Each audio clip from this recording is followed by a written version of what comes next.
میرے برابر میں کوئی چھوٹا آدمی نہیں بیٹھنا چاہیے، غریب آدمی نہیں بیٹھنا چاہیے، میلے کچیلے کپڑوں والا، کوئی ہمارا ملازم ہے، کوئی غریب رشتہ دار قریب آ کے بیٹھ جائے تو پوچھو دل میں کیا ہوتا ہے۔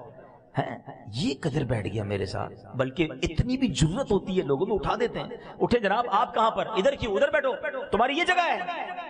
استغفر اللہ، اللہ کے بندے اور نبی پاک کے امتی کو آپ یہ کہہ رہے ہیں کہ وہ آپ کے ساتھ نہیں بیٹھ سکتا۔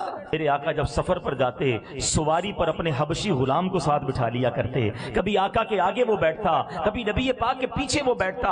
ارے کسی اور کی بات کیوں کروں، نواسہ رسول امام حسن رضی اللہ تعالیٰ عنہ جنتی نوجوانوں کے سردار ہیں، ایک بار مدینے کی گلیوں میں جا رہے ہیں، زمین پر بیٹھ کر کچھ فقراء، کچھ فقیر لوگ، غریب لوگ اپنے سوکھے روٹی کے ٹکڑے کھا رہے تھے۔ کہا اے نواسہ رسول ہمارے ساتھ بھی بیٹھ کر کھا لو۔ اللہ اکبر، آپ نے یہ نہ کہا تم فقیر میں نبی کا نواسہ تمہارے ساتھ روڈ پر بیٹھ کر کھاؤں گا، آپ ان کے دسترخوان پر بیٹھ گئے۔ کہتے ہیں بات یہ ہے کھا تو لیتا مگر میں آل رسول ہوں، میں صدقے کا کھانا نہیں کھا سکتا، مگر اب مجھ سے ایک وعدہ کر لو، کل تم نے میرے گھر آنا ہے۔ اللہ اکبر، ان فقراء کو امام حسن نے اپنے گھر بلایا، اپنے دسترخوان پر بٹھایا اور اپنے گھر کا کھانا انہیں کھلایا۔ یہ گھرانہ میرے حضور کا ہے، کیا بات رضا اس چمنستان کرم کی، زہرا کلی جس میں حسین اور حسن پھول، بات کرتے ہو پنجتن کا غلام ہوں اور غریب کو بٹھانا پسند نہیں کرتے۔ کسی کو اپنے ساتھ بیٹھ کیسے گیا ہے، میری ٹیبل پر تم کیسے آ گئے، میرے دسترخوان پر کیسے کھاؤ گے۔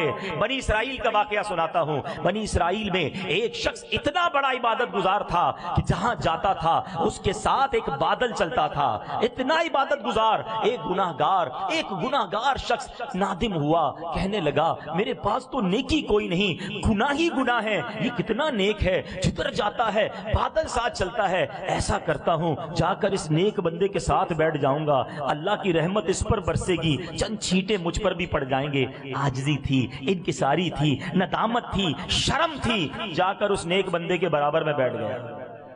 اس نیک بندے کے دل میں کیا خیال آیا، اس نیک بندے کے دل میں خیال آیا میں کدھر اور یہ کدھر، میں اتنا نیک کہ بادل ساتھ چلتا ہے اور یہ گناہگار میرے برابر میں ہے۔ اس نے پتہ کیا کیا، اس کہتا کھڑے ہو، ادھر کدھر، آگے بڑھو، میرے ساتھ نہ بیٹھو، جسٹ ایک جملہ کہا۔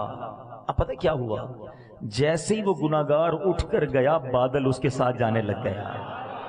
اس زمانے کے نبی پر وحی بھیجی گئی کہ جا کر اب دونوں سے کہہ دو کہ اپنے اعمال دوبارہ سے شروع کریں۔ وہ گناہگار نادم تھا، شرمسار تھا، شرم کی وجہ سے میں نے اس کے گناہ معاف کر دیے، اور یہ جو نیک بنا پھرتا تھا دل میں تکبر آیا، اسے بتا دو تیری ساری نیکیاں برباد ہو گئی ہیں۔ یہ ہے تکبر، ساری نیکیاں پتہ بھی نہیں چلے گا برباد ہو جائیں گی۔ We have to check ourselves کہ کہیں دل کے کسی کونے میں ایسا تو نہیں کہ میں دوسروں سے اپنے آپ کو بہتر سمجھنے